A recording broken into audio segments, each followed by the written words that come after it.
சுஜாதா அவர்கள் எழுதிய ஒரு சிக்கல் இல்லாத காதல் கதை. அதனுடைய அந்த கதை தான் பல பகுதிகளாக கேட்டுட்டு இருக்கோம். இதுக்கு முந்தின பகுதிகளோட லிங்க் இந்த வீடியோ டிஸ்கிரிப்ஷன்ல கொடுத்துருக்கேன். அதையும் கேட்டுட்டு இந்த பகுதி கேட்டீங்கன்னா கதை உங்களுக்கு நல்லா புரியும். அடுத்த பகுதி கேட்கலாமா? பகுதி 4 மற்றும் இறுதி பகுதி. அத்தியாயம் 4. முதலில் எனக்கு துக்கம் திகட்டியது. என்னை ஒருவன் முழுவதும் ஏமாற்றிவிட்டான் என்பதை விட நான் ஆதாரமாக நம்பிய ஒரு சித்தாந்தம், அழகுக்கு அப்பால் கூட ஒரு சிநேகிதம் இருக்க முடியும் என்கிற சித்தாந்தம், அதை சிதற அடித்துவிட்ட துரோகத்தை தான் என்னால் தாங்க முடியவில்லை. ஏற்கனவே நான் மிகவும் துக்கம் தாழாதவள். எதிரே சாலையில் ஒரு பூனை அறைபட்டு அதன் மேல் போகிற வருகிற கார்கள் எல்லாம் மேலும் ஓடி புதிதாக அதன் சாவை ஊர்ஜிதப்படுத்திக் கொண்டிருந்த அந்த மாலை நேரமும், அதன் பின் நான் 3 நாட்கள் துக்கப்பட்டதும், சோறு வேண்டியிருக்காமல் மனம் அலைந்ததும் எனக்கு ஞாபகம் வந்தது. அந்த பூனை போலத்தான் நான். அந்த கார்கள், டெலிபோனில் நான் கேட்ட வார்த்தைகள். நான் என்ன வைத்தியம் பார்த்து என்ன பிழைக்கப் போகிறேன்? டெலிபோனில் அவன் பேச்சில் குறுக்கிட்டு, நீ ஒரு துரோகி, நீ பொய் சொல்கிறாய், நீ ஒரு போலி என்று சொல்ல தைரியம் இல்லை எனக்கு. அவன் கூப்பிட்ட இடத்திற்கெல்லாம் ஓடியிருக்கிறேன். சாப்பிடச் சொன்னதையெல்லாம் சாப்பிட்டிருக்கிறேன். சிரிக்கச் சொன்ன போதெல்லாம் சிரித்திருக்கிறேன். என்னை எப்படி உபயோகப்படுத்தி இருக்கிறான்? அவமானம். அப்புறம் அலை அலையாய் வந்த துக்கம், தன்னிரக்கம். நான் ஒரு அனாதை. எனக்கு அம்மா இல்லை. என்னை எல்லோரும் ஏமாற்றுகிறார்கள். எனக்கு நண்பர்கள் யாரும் இல்லை. எனக்கு தைரியம் இல்லை. எனக்கு எதுவும் இல்லை. நான் இருப்பதில் என்ன பிரயோஜனம்? ஜுரம் போல் மாத்திரைகள் தேவையாக இருந்தன. மாத்திரைக்குள், அந்த வார்டில், அந்த அலமாரியில், அந்த தட்டில் வார்னிங் ஷெட்யூல் எச்ட்ரஃப் என்ற சிவப்பில் சின்ன சின்னதாக எழுதியிருக்கும் அந்த சீசாவுக்குள் இருக்கும் அந்த மாத்திரைகள். நான் புடவை மாற்றிக்கொண்டேன். கண்களை துடைத்துக் கொண்டேன். சரிதா எங்கே போயிருக்கிறாள்? எங்கே போயிருந்தால் என்ன? அதெல்லாம் இப்பொழுது ஒரு பொருட்டா? மெதுவாக இறங்கி மெதுவாக நடந்தேன். சாலையை கடந்தேன். ஆஸ்பத்திரி விளக்குகள் அமைதியாக எரிந்து கொண்டிருந்தன. பின்னிரவு. என் மனம் துல்லியமாக இருந்தது. என் நடையில் ஒரு நோக்கம், ஒரு குறிக்கோள் இருந்தது. அந்த குறிக்கோள் ஒரு அலமாரி.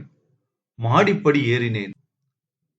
ஆஸ்பத்திரி வார்டுக்கே உரிய 24 மணி நேர முனகல்கள், மெலிதான அழுகைகள், வெண்மையான உடைகள். படியேறி சென்றேன்.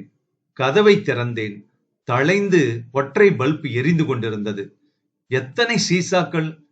எத்தனை சீசாக்களில் எத்தனை சத்தியங்கள், எத்தனை நம்பிக்கைகள்! ஆனால் என் சீசா வேறு. கார்டினால் 3 மாத்திரை சாப்பிட்டால் தூக்கம் வரும். 30 சாப்பிட்டால்? அந்த சீசாவை எடுத்து மறைத்துக் கொண்டேன். எங்கே போய் சாப்பிடலாம்? ரூமுக்கு சரிதா திரும்பி வந்திருப்பாள். பாத்ரூமுக்குள் சென்று ஒவ்வொன்றாக தண்ணீருடன் விழுங்கி விடலாம். இதை எப்படி செய்வார்கள்? ஏதாவது வைத்துவிட்டு செய்வார்களானால் யாருக்கு நான் எழுத? சரிதாவுக்கா? இல்லை என் சித்திக்கா? இல்லை என் அப்பாவுக்கா? ஏன், எதற்கு எழுத வேண்டும்? நான் மெல்ல நடந்தேன். அந்த வார்டை கடந்துதான் படி இறங்க வேண்டும். அது ஸ்பெஷல் வார்டு. கொஞ்சம் வசதி உள்ளவர்களுக்காக 2 தனி அறைகள். அப்புறம் ஹால். ஹால் நிறைய படுக்கைகள். படுக்கைகள் முழுவதும் படுத்திருப்பவர்கள். படுக்கைகளின் இடையில் கூட படுத்திருப்பவர்கள். அந்த அறையின் வாசலில் ஒரு பெண் உட்கார்ந்திருந்தாள். அவள் கண்களில் பயம் இருந்தது. காசு ஆசை உள்ள சிப்பந்தி அவளை அங்கே இருக்க அனுமதித்திருந்தான். உள்ளே கணவன் போலும். உள்ளே இருந்து ஒரு நர்ஸ் விரைவில் வெளிவந்தாள். என்னை பார்த்தாள். அந்த நர்ஸை எனக்கு தெரியும். வார்டில் பரிச்சயம். டாக்டர், நீங்க டியூட்டியில் இருக்கீங்களா? இல்ல என்று சொன்னேன். ஏன் என்று கேட்டேன். அவள் ஆங்கிலத்தில் சொன்னாள். அந்த நோயாளி இறந்துகிட்டு இருக்கார் டாக்டர். டாக்டர் ராவுக்கு டெலிபோன் செஞ்சிருக்கோம். வர்றேன்னு சொல்லியிருக்காரு. ஆனா வர்ற வரைக்கும் தாங்க மாட்டார் போல இருக்கு என்று அவசரமாக கூறினாள். பின் அவள் என்னை பார்த்தாள். நானா? எனக்கு என்ன தெரியும்? அந்த பெண் எழுந்து விட்டாள். நர்ஸை பிடித்துக் கொண்டாள். நான் உள்ளே சென்றேன். அந்த நோயாளிக்கு வயது 35 தான் இருக்கும். என்ன அவருக்கு? சார்ட்டை பார்க்கலாமா? அதற்கு சமயம் இருக்காது. எலும்பாக இருந்தார். மிக நீளமாக இருந்தார். மூச்சு விடுகிறாரா இல்லையா? கண்கள் குத்திட்டு பார்த்து கொண்டிருந்தன. வாய் திறந்திருந்தது.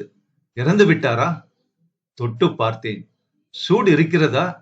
நாடி துடிப்பு? என் விரல்களுக்கு இடையில் அவர் மணிக்கட்டு. அவர் பல்ஸ் இல்லையா? அவர் இருதயம்? ஸ்டெதாஸ்கோப் கொண்டு வரவில்லையே. அவர் இருதயத்தில் காதை வைத்து பார்த்தேன். துடிப்பு கேட்டது. ஆனால் அது தூரத்தில் கேட்டது. தடுக்கிக் கொண்டிருந்தது. இந்த மனிதன் இறந்து கொண்டிருக்கிறான். ஆனால் இன்னும் இறக்கவில்லை. இன்னும் இல்லை. இன்னும் இல்லை. என்ன செய்ய போகிறேன் நான்? நிமிர்ந்து பார்த்தேன். நர்ஸும் அந்த பெண்ணும். சீனிவாசா, சீனிவாசா! அந்த பெண்ணின் கண்களில் பயம். நீளமாக இருக்கிறார். ஆக்சிஜன் வேண்டும். ஆம், பிராணவாயு. நர்ஸ், ஆக்சிஜன் சிலிண்டர் கொண்டு வர சொல்லு. உடனே, உடனே! அவசரப்படுத்தினேன் நான். அப்புறம் அப்புறம் என் பாடம் என்ன சொல்கிறது? நான் படித்த 5 வருட படிப்பு எல்லாம் எங்கோ ஒரு கணத்தில் அவை முழுவதும் உபயோகமாக வேண்டும். Artificial respiration. அவர் நீல நிறமாக இருக்கிறார். இவருக்கு சுவாசம் தேவை. காற்று தேவை. என்ன செய்ய வேண்டும்? என்ன செய்ய வேண்டும் நான்? ஊத வேண்டுமா? அந்த முறை தெரியாதே. அப்புறம் அட்ரினலின் கொடுக்க வேண்டுமா? அட்ரினலின் ஊசி இப்போதே வா. ஆம். இல்லை, வேறு வழி. அந்த ஆக்சிஜன் வரும் வரை இந்த இருதயத்தை செலுத்த வேண்டும். இல்லை, சுவாசம் இல்லை. வேறு வழி. அந்த ஆக்சிஜன் வரும் வரை இந்த இருதயத்தை செலுத்த வேண்டும்.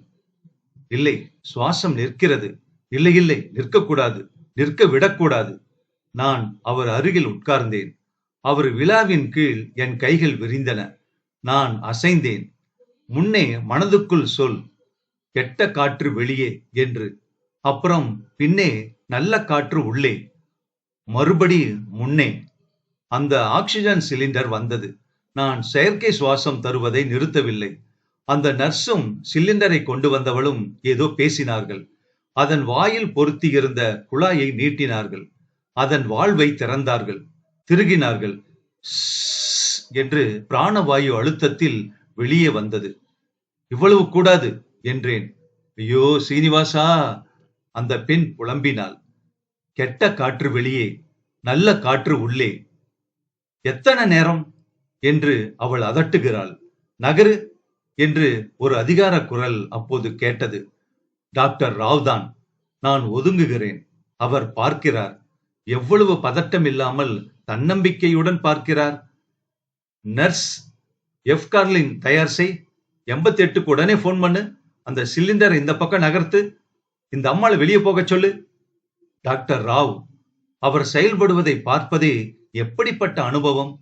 30 வருடங்களில் எத்தனை தடவை இந்த மாதிரி பிரியும் மூச்சுக்களுடன் போராடி இருக்கிறார். அவர் வந்த பின் அந்த சூழ்நிலையே எப்படி மாறிவிட்டது! எவ்வளவு கச்சிதமாக, திறமையாக செயல்படுகிறார். சீராக ஆக்சிஜன் குழாயை அமைத்தார். கொண்டு வந்த இன்ஜெக்ஷனை அந்த மெல்லிய உடலில் ஏற்றினார். செப்பிடு வித்தை, தகிடுதத்தம். ஆனால் ஆனால் தெரிகிறது. மூச்சு சீராகிறது. தெரிகிறது. நான் பிரமித்து நிற்கிறேன். இன்னும் கிரிட்டிக்கல். இவரை 88க்கு எடுத்துச் செல்ல ஏற்பாடு செய்யணும். இதோ பாரு. இது அந்த பெண்ணை பார்த்து சொன்னார். சும்மா அழக்கூடாது. உன் புருஷன் பொழைச்சிடுவாரு. நர்ஸ், இந்த அம்மா வெளியே இருக்க சொல்லு. டாக்டர் ராவ் என்னை பார்த்தார். நான் உன்னை பார்த்திருக்கனே, உன் பேர் என்ன என்று கேட்டார். சரஸ்வதி டாக்டர். நீ டாக்டரா? ஆமா doctor. House surgeon. Oh, you did a good job.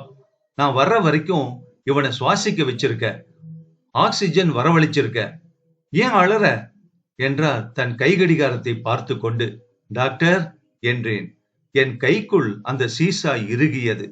நான் மேலே பேச முடியவில்லை. டாக்டர்கள் அழுவதில்லை என்றார் என்னை பார்த்து. போ, பயப்படாத. இந்த மாதிரி சாவுக்கு மிக பக்கத்துல உள்ளவங்கள எவ்வளவோ பேரை நீ சந்திக்க போற இனிமே. இவனை இனி நான் பாத்துக்கிறேன்.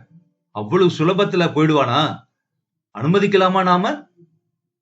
மாடிப்படியில் கீழே இறங்கும் போது எல்லா ஆஸ்பத்திரி விளக்குகளும் எவ்வளவு பளிச்சென்று எரிந்தன. டாக்டர் சரஸ்வதி, இதுதான் உன் உலகம்.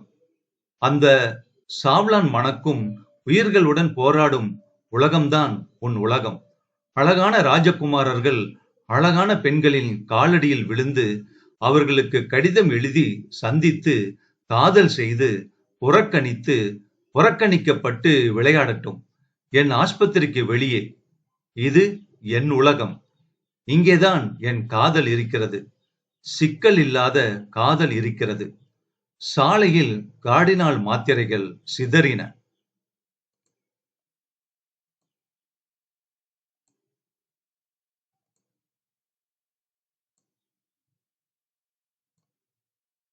சுஜாதா அவர்கள் எழுதிய ஒரு சிக்கல் இல்லாத காதல் கதை.